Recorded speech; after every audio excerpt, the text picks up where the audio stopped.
Good on Bermudez for experimenting with new flavors. When I saw the new product on the shelf at Ali's One Stop in Kunupi, I had to try it.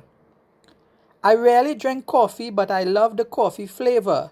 Examples being Haagen-Dazs coffee ice cream or a nice piece of rich coffee cake.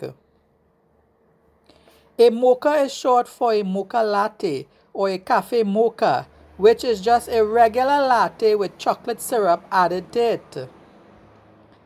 The ingredients on the back says coffee flavor, natural flavors, but the front of the packaging says artificial flavors.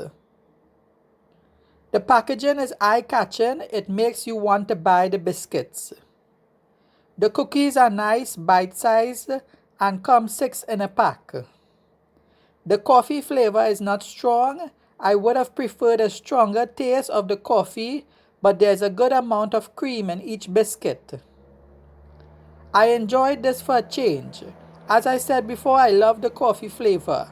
My mouth was watering and I was transported to a chill coffee shop with bonga music playing. I would rate this an 8 out of 10 and would definitely try again. Give it a try and come back and share your thoughts with us in the comments below.